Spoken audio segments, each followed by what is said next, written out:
오늘 하나님께서 우리에게 주신 말씀은 잠언 4장 23절에서 27절까지 말씀입니다. 모든 지킬 만한 것 중에 더욱 내 마음을 지키라. 생명의 근원이 이에서 남이니라. 구부러진 말을 내 입에서 버리며 삐뚤어진 말을 내 입술에서 멀리하라. 내 눈은 바로 보며 내 눈꺼풀은 내 앞을 곧게 살펴 내 발이 행할 길을 평탄하게 하며 내 모든 길을 든든히 하라. 좌로나 우로나 치우치지 말고 내 발을 악에서 떠나게 하라. 이는 살아계신 하나님의 말씀입니다.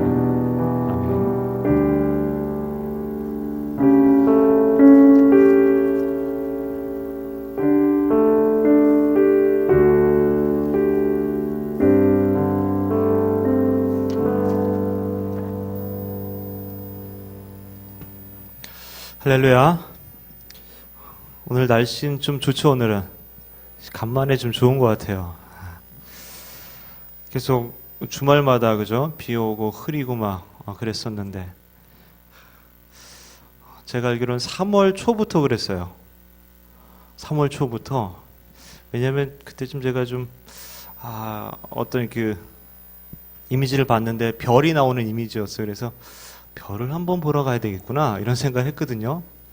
이게 제 딸하고 같이 이제 갈 생각을 했었는데 금요일 밤쯤에 이제 가야 되는데 그때마다 계속 날씨가 안 좋은 거예요. 흐리고 비가 오고 계속 그러더라고요. 어제도 좀 금요일 날도 이번 주 금요일도 좀 흐렸죠, 그죠? 근데 오늘 이렇게 날씨가 좀 좋아지고 했는데 주말에 이렇게 여러분들 날씨 좋을 때는 좀 이렇게 구경도 하고 그러나요, 여러분들은? 집에만 있군요. 예. 그래도 여러분 봄 되면 이렇게 한 번씩 봄 기운을 좀 느끼고 또 하나님 만드신 자연 가운데에 하나님의 섭리를 좀 우리가 좀 보고 찬양하고 또 높일 수 있어야 됩니다. 주말에 날씨가 계속 비가 오고 흐리고 이럴 때 우리가 이렇게 날씨가 안 좋을까? 이렇게 또 궂은 날이다 이렇게 이제 생각하기도 하잖아요. 근데 하나님 주신 모든 날은 기쁜 날이고 다 좋은 날입니다. 하나님이 허락하신 모든 날을 하나님 주신 날은 굳은 날이 따로 없어요. 굳은 날이라고 하는 그 표현은 뭡니까? 그 날씨를 느끼는 그 사람의 마음에 따라서 이제 오늘 좀 굳은 날이다, 또 좋은 날이다 이렇게 좀 바뀌어지게 되는 것이죠. 어떤 마음 자세를 갖느냐에 따라서 전혀 다르게 평가하고 또 전혀 다르게 살아가는 것이죠. 그래서 마음이 매우 중요하고 그 마음을 잘 지키고 잘 관리하는 것, 이거 굉장히 중요한 일입니다. 어떤 사람의 마음은 이 유리와 같아서 작은 돌멩이 하나 던져도 막 깨져버려요. 근데 어떤 사람의 마음은 굳건한 반석 같아가지고 바위 같아가지고 작은 돌멩이 막 웬만한 돌 던져도 끄떡하지 않습니다. 어떤 사람이 오랜만에 동창들을 만나는 모임에 가기로 약속을 했다고 합시다. 친구들에게 좀 잘 보이고 싶어서 이게 좀 쇼핑하러 갔어요. 이쁜 옷을 이렇게 딱 보고서 그 옷을 큰맘 먹고 샀습니다. 딱 입어보니까 역시 이쁘더라고요. 자기 모습을 보면서 너무 이쁘다, 잘 어울린다, 옷도 마음이 너무 들고 기쁘고 그랬어요. 그리고 또 그 옷을 입고 이제 동창을 만나러 가는 생각들을 하니까 이렇게 미소가 지어지고 그랬습니다. 며칠 후 그 옷을 입고 또 화장도 이쁘게 하고 기쁜 마음으로 동창 모임에 갔어요. 오랜만에 단짝 친구를 만나가지고 반갑게 인사를 했습니다. 근데 단짝 친구는 서로의 스타일들을 아니까 옷에 대해서 다른 이야기는 하지 않았지만 야, 오늘 조금 화장이 안 받았는데? 막 이런. 그래서 이제 조언을 친구로서 해주죠. 자기 나름대로 좀 완벽하다고 생각했는데 컨디션이 좀 안 좋았는지 화장이 좀 떴나 봅니다. 좀 신경이 쓰였지만 그래도 괜찮았어요. 다른 친구들하고도 인사를 하면서 다니다 보니까 학창시절에 좀 싸가지 없던 그 친구도 왔네요. 애써 피하려고 했지만 굳이 그 친구가 다가옵니다. 인사를 하면서 한다는 얘기가 옷 진짜 이쁘다. 근데 너하고 좀 안 어울리는 것 같은데? 이렇게 얘기하는 거죠. 한 번에 이 짜증이 이제 막 확 올라오는 거죠. 애써 태어난 척 하면서 그냥 무시하려고 했는데 한술 더 떠서 네가 살쪄서 그런 거 아닌가? 이렇게 이제 얘기한 거죠. 안 그래도 다이어트 중인데 살 얘기하니까 막 분노 게이지가 막 이렇게 급상승하게 됩니다. 그래도 참았어요. 왜냐하면 그 동창 모임 중에 예전에 좋아하는 남자가 왔거든요. 좀 잘 보이고 싶었던 거죠. 마침내 그 친구와도 인사를 하면서 서로 안부를 묻습니다. 그 남자 동창이 잘 어울린다, 이쁘다 이래 말해주면 너무 좋겠는데 너 요즘 옷가게에서 알바해? 막 이렇게 물어본 거죠. 이런 씨 막 이렇게 하면서 이제 막 이제 여기 나올라 그러는데 좀 참았어요. 기분이 너무 상했어요. 분노 폭발 직전입니다. 그래서 대충 인사하고서 나와 버렸어요. 참 힘든 하루가 됐겠죠. 근데 여러분 잘 생각해 보세요. 처음 기분 어땠습니까? 처음 마음 어땠어요? 그죠? 처음에는 기분도 좋고 만족스러웠던 그런 마음이었는데 그거 다 사라졌어요. 다 없어졌어요. 왜 내 마음이 내가 하고 싶은 대로 되지 않는 걸까요? 난 행복하고 싶고 기분 좋고 싶은데 왜 그게 안 될까요? 여러분도 그런 경험들이 있죠, 그죠? 난 정말 기뻐하고 행복하고 싶은데 잘 안 돼. 내 마음이 왔다 갔다 해. 내 마음대로 조절도 안 돼. 지금 좀 극적인 예를 들었지만 이렇게 마음 지키기가 쉽지 않다는 것이죠. 친구가 말 한마디 한 그것에 내 마음의 기쁨이 다 날아가 버리고 행복이 날아가 버리고 분노와 막 짜증이 몰려오고 이렇게 되는 것이죠. 근데 더구나 이런 일들이 한 번, 두 번 계속 반복되면 어떻게 될까요? 그렇죠. 우울해지죠. 인생이 이제 우울해집니다. 이게 심각해지면 이제 사람 만나고 싶지가 않아요. 만나봤자 맨날 이상한 얘기만 하고 짜증나는 얘기만 하고 막.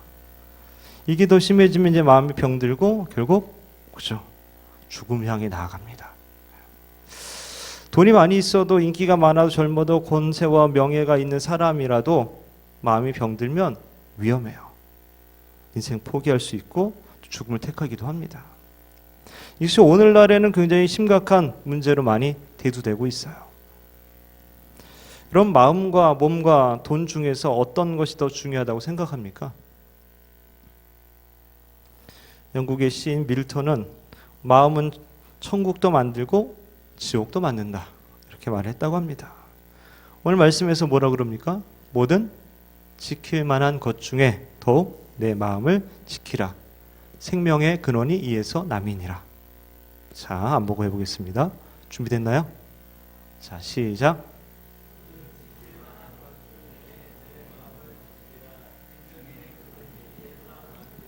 잠언 4장 23절 말씀 한 번 더 해보겠습니다. 시작. 모든 지킬 만한 것 중에 더욱 내 마음을 지키라. 생명의 근원이 이에서 남이니라.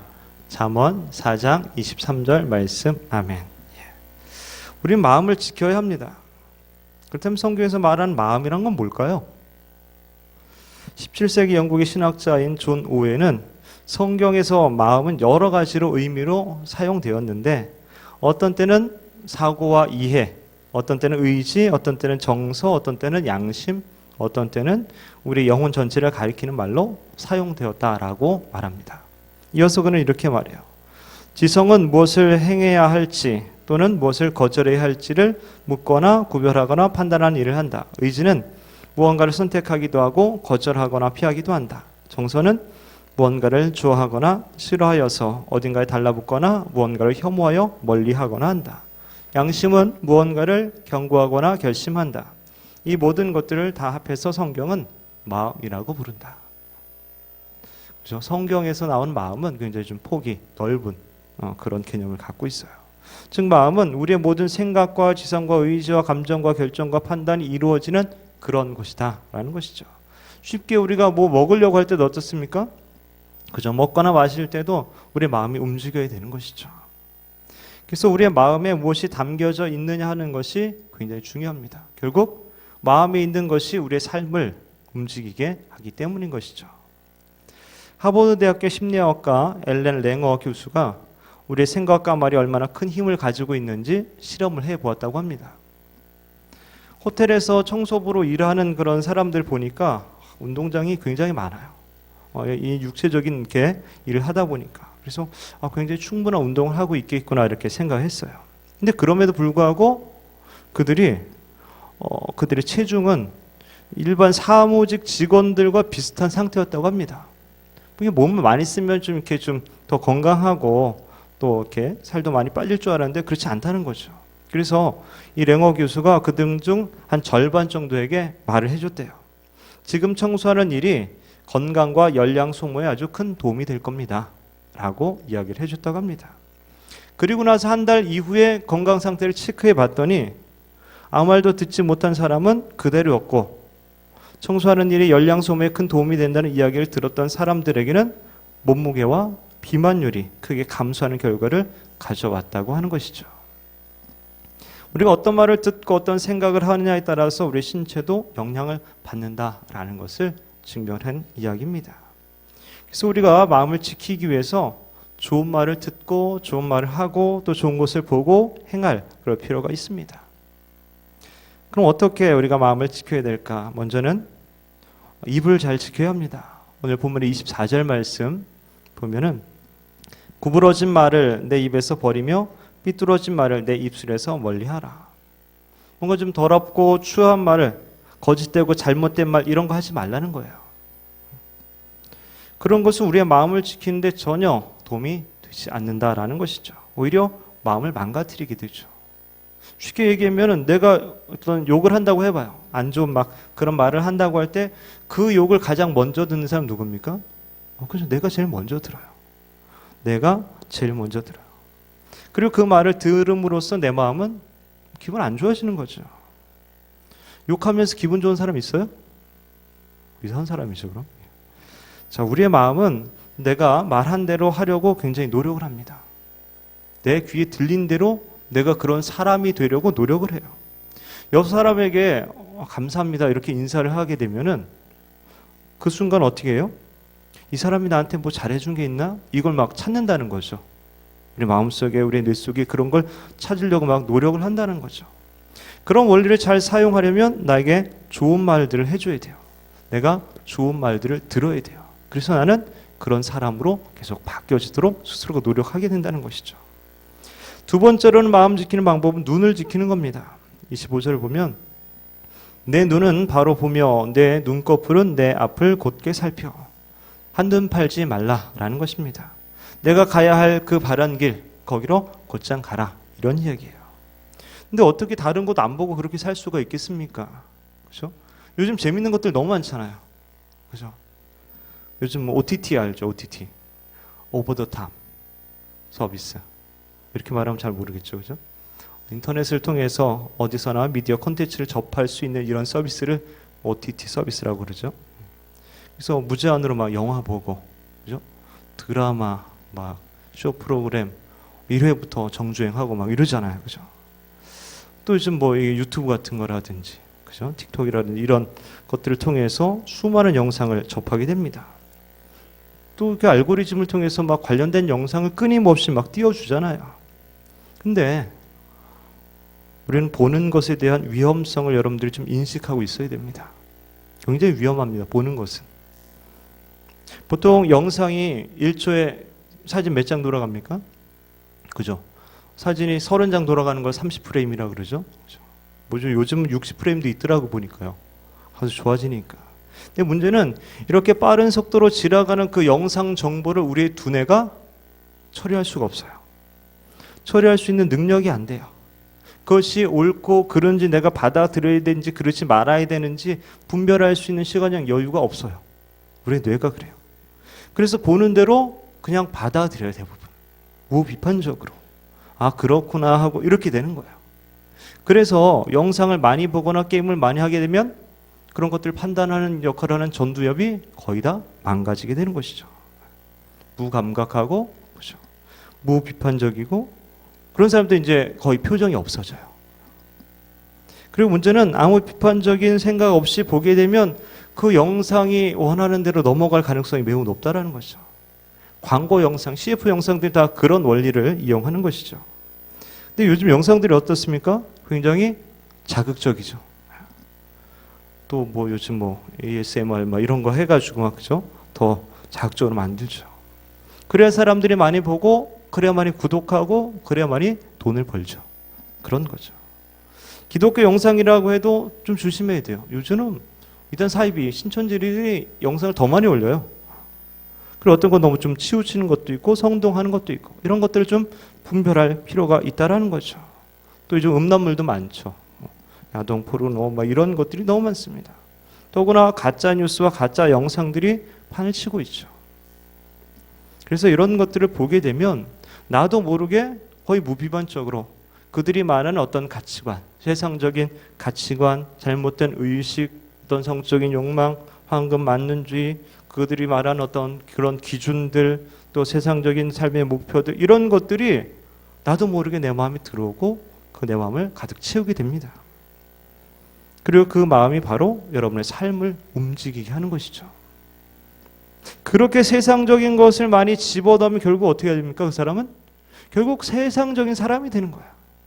아무리 그가 그리스도인이라도 세상적인 그리스도인이 되는 것이죠. 그러나 하나님의 것을 많이 넣어야지 우리가 하나님의 사람으로 살 수 있게 되는 것입니다. 세 번째로 발을 지켜 악에서 떠나게 해야 합니다. 26, 27절 보면 내 발이 행할 길을 평탄하게 하며 내 모든 길을 든든히 하라. 좌로나 우로나 치우치지 말고 내 발을 악에서 떠나게 하라. 발이라는 것은 사람의 행동을 얘기하는 겁니다. 행위를. 행동을 신중하게 하여서 죄악에 빠지지 말고 올바른 행동을 해야 된다라는 것이죠. 죄인들의 길에 서지 말고, 그죠? 악인들의 오만한 자의 자리에 앉지 말아야 되고, 엉뚱한 곳을 기웃거리거나 이렇게 하지 말라는 거죠. 괜히 기웃거리다가 인생 방황하게 돼요. 호기심에 한번 해볼까 하다가 평생 못 고치는 습관이 되기도 하고 인생이 망가지기도 합니다. 뉴스에 나오는 흉악한 범죄자들 처음부터 그런 사람이었을까요? 그렇지는 않죠. 그죠? 한번 해보고 한번 발을 들여놓고 점점 빠져들고 어느새 그런 사람이 되어가는 것이죠. 우리가 말하는 것, 보는 것, 가는 것, 즉 이 마음에 영향을 주는 것, 입과 눈과 발을 조심해서 잘 지킬 필요가 있습니다. 근데 이것만이 아니라 우리가 좀 더 적극적으로 대처할 필요가 있어요. 오늘 말씀 보면 마음을 지키라 그랬어요. 지킨다는 의미는 뭐예요? 누군가가 빼앗으려고 한다는 의미가 거기에 깔려 있는 거잖아요. 전제되어 있잖아요. 그럼 누가 빼앗을까요? 누가 우리의 마음을 빼앗으려고 하는 것일까요?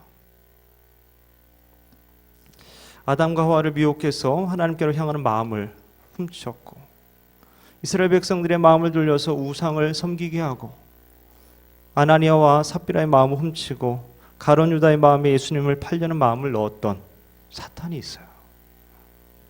그 사탄이 오늘날 우리의 마음을 빼앗으려고 한다라는 것이죠. 그래서 그에 대해서 우리가 적극적으로 대처할 필요가 있다라는 것입니다. 먼저는 죄를 회개하고 사탄을 대적해야 합니다. 마음 지키지 못해서 마음이 울적하고 낙심되고 두려워하고 그럼 그 마음에 틈이 생겨요. 거기에 사탄이 들어와서 우리의 마음을 차지하려고 합니다. 오늘 목사님 설교에 나온 이야기를 이렇게 봤는데 보니까 어느 집사님이 남편하고 사소한 말다툼을 했다 그래요. 근데 그 문제를 바로 화해하지 않고 그냥 놔뒀다 그럽니다. 그렇다고 하나님 앞에 가서 기도하고 회개하고 이러지도 않았어요. 근데 이상하게 그날부터 남편이 그렇게 꼴보기 싫고 계속 미워지는 거예요. 심지어는 어떤 생각까지 드냐면은 남편이 출근하다 교통사고나 나라. 나서 팍 죽어버려라. 뭐 이런 마음까지 막 생각까지 막 드는 거예요. 자기 마음속에 미움이 너무 심하다 보니까 이게 막 두려울 정도로 심해지는 거죠. 그래서 견딜 수가 없어서 목사님 찾아갔대요. 목사님, 내 진짜 마음은 그렇지 않은데 남편이 교통사고 나서 죽어버리면 좋겠다고 할 정도로 미움의 마음이 계속 솟구쳐 올라오면서 이거 어떻게 할지 모르겠습니다.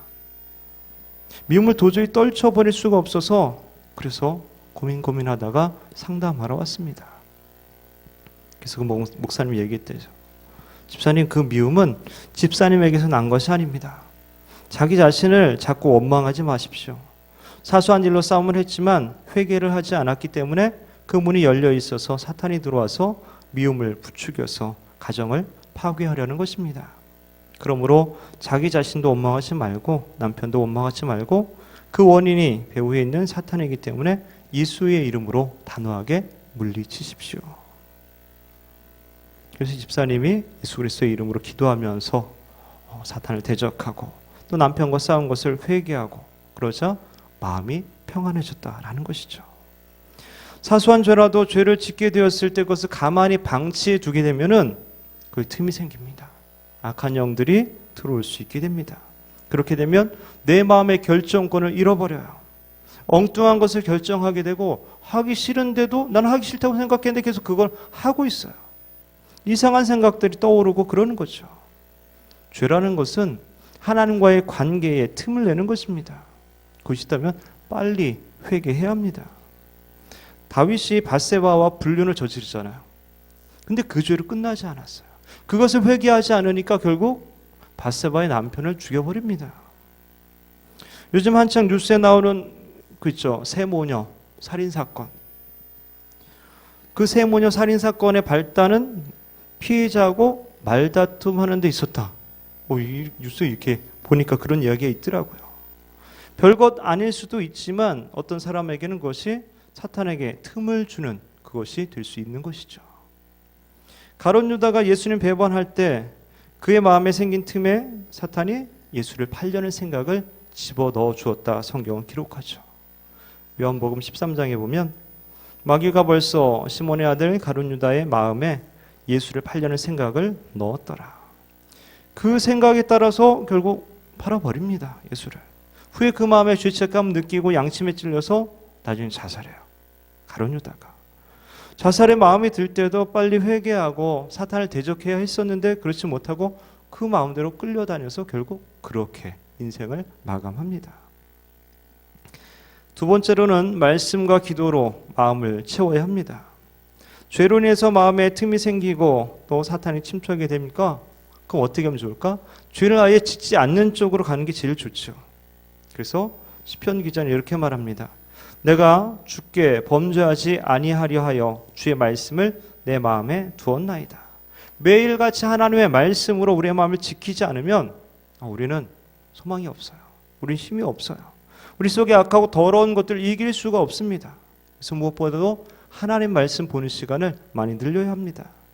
통독같이 이렇게 빨리 읽어야 되는 것들은 음원들을 사용하면 좋지만은 가능하면 아날로그 방식으로 읽으면서 하는 것도 굉장히 좋은 것 같아요. 그래야지 읽다가 잠깐 멈추고 기도하고 묵상하고 생각하고 그 말씀을 깊이 있게 새길 수 있게 되는 것 같아요. 우리가 올해부터 한 주에 하나씩 말씀 암송하는 것도 그런 것이죠. 한 주 동안 말씀을 암송하고 그 말씀을 가지고 오늘 이렇게 설교 말씀을 듣고 설교 말씀 들은 걸 가지고 여러분들이 셀 모임 해서 거기서 함께 또 나눔하고 이러면서 그 말씀이 내 안에 깊이 자리 잡을 수 있도록 하는 것이죠. 그래서 우리의 마음을 지킬 수 있도록 하는 것이죠. 또한 기도함으로 우리의 마음을 지켜야 합니다. 빌립보서에 있는 말씀 함께 읽도록 하겠습니다.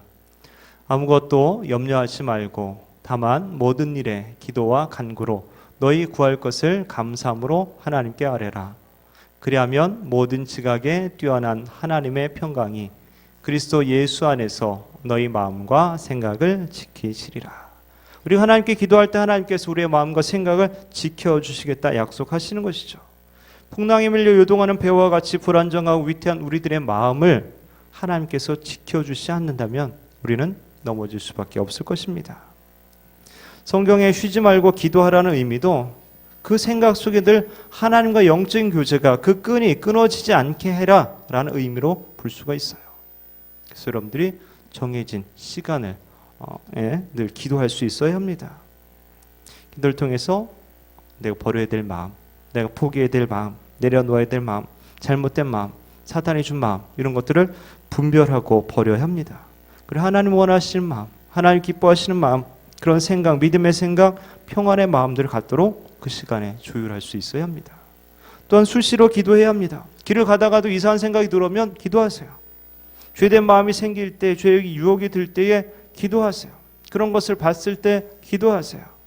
낙심되고 실망하고 화가 날 때, 분노가 치밀어 오를 때, 짜증날 때 기도하세요. 그 시간에 어떻게 무릎 꿇고 눈 감고 손 모아 기도합니까? 그렇게 하지 않아도 그냥 마음속으로 기도하세요. 하나님과 대화하세요. 하나님 도와달라고.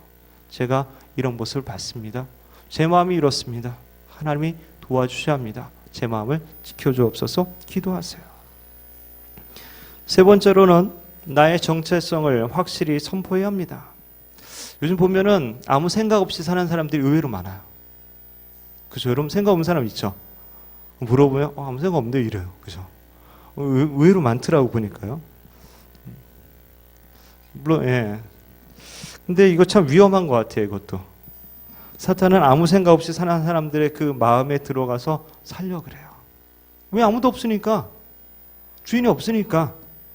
하나님이 나의 주인 되어서 내 마음을 다스리고 지키시고 해야 되는데 주인이 없어. 무슨 게스트하우스 같아. 아무나 막 들어갔다 왔다 해도 막 돼. 사탄이 제일 좋아하는 거죠. 그냥 들어가도 되니까. 지키는 게 없으니까. 주인도 없으니까. 성경에 보면 잘 청소된 그 마음에 주인이 없는 것을 확인한 귀신이 다른 7 귀신을 데리고 들어가요. 상태가 더 안 좋아져요. 심각해집니다. 성경 우리의 신분을 확실하게 이렇게 말합니다. 그런즉 누구든지 그리스도 안에 있으면 새로운 피조물이라. 이전 것은 지나갔으니 보라 새 것이 되었도다. 그리스도 안에서 새로운 신분을 갖게 되었다라는 거예요.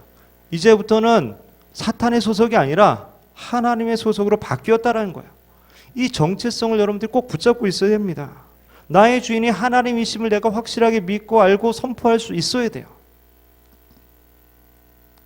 내가 하나님의 것임을 확실히 하게 될 때에 사탄은 더 이상 건들지 않습니다. 사탄은 우리들을 이길 수 있어도 하나님은 이길 수 없잖아요. 예수 안에 있는 자를 사탄이 이길 수가 없습니다. 그래서 로마서 1장에 8장 1절에 이렇게 말하죠. 그러므로 이제 그리스도 예수 안에 있는 자에게는 결코 정죄함이 없나니 이는 그리스도 예수 안에 있는 생명의 성령의 법이 죄와 사망의 법에서 너를 해방하였음이라.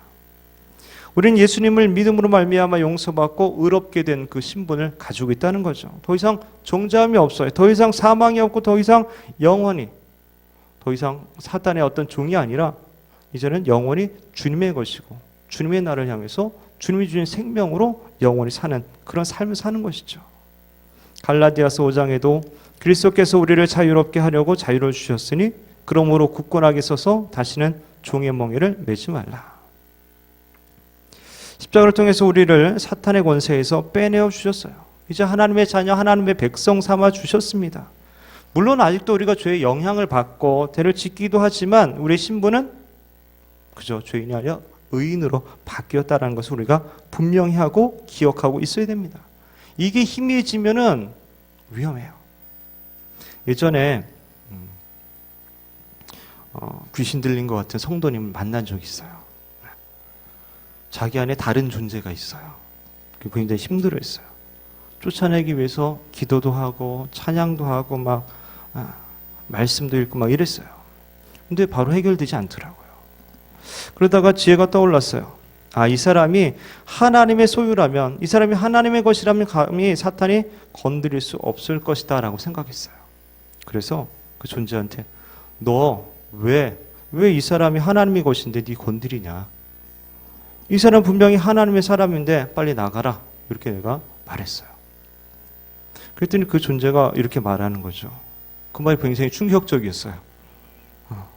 뭐라 그러냐면 얘는 지금 자고 있다? 이렇게 말하는 거죠. 굉장히 소름 돋는 일이었어요.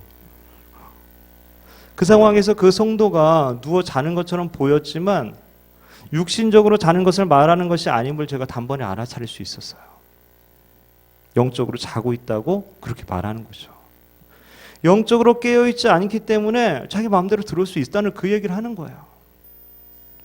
너무 제가 할 말을 잃었어요. 뭐라고 말할 수 없겠더라고요. 그래서 그 성도에게 하나님이 주인 되심을 고백할 수 있도록 신앙 고백에 대해서 다시 한번 이제 알려주고 할 수 있도록 했었어요. 여러분 주님에 대해서 어떻게 신앙 고백할 수 있겠습니까? 나의 구원자, 나의 주인으로 확실히 믿고 고백하고 있습니까? 사랑하는 젊은 예수꾼 여러분 마음은 지금 어떻습니까? 하나님 주신 마음으로 채워져 있습니까? 그 마음을 잘 지키고 있습니까? 아니면 온갖 세상 것들로 그래서 불안하고 두렵고 떨리고 그렇습니까? 아니면 아무 생각 없이 그냥 빈집으로 아무나 와라 하고 그렇게 살고 있습니까? 아니면 악한 영이 마음을 지배하며 괴롭고 힘들어 하고 있습니까? 사탄의 시험과 유혹이 많은 이 시대를 여러분들이 살아가면서 우리 마음을 잘 지켜야 합니다. 나의 언어 생활과 나의 보는 것과 행동하는 것에 분별력과 절제가 있어야 합니다. 그리고 악한 영에게 틈을 주지 말아야 합니다. 죄를 지었다면 빠르게 속히 회개해야 합니다. 내가 하나님의 소유임을, 하나님 나의 주인임을 선포할 수 있어야 합니다. 말씀과 기도로 우리의 마음을 채우고 선한 것들로 채워가야 합니다. 그래야 성령 안에서 의와 평강과 희락을 누리는 하나님 나라의 기쁨을, 그 만족을 누리며 살아가는 저와 여러분들이 되시기를 주님의 이름으로 축원합니다. 우리 함께 찬양 드리겠습니다.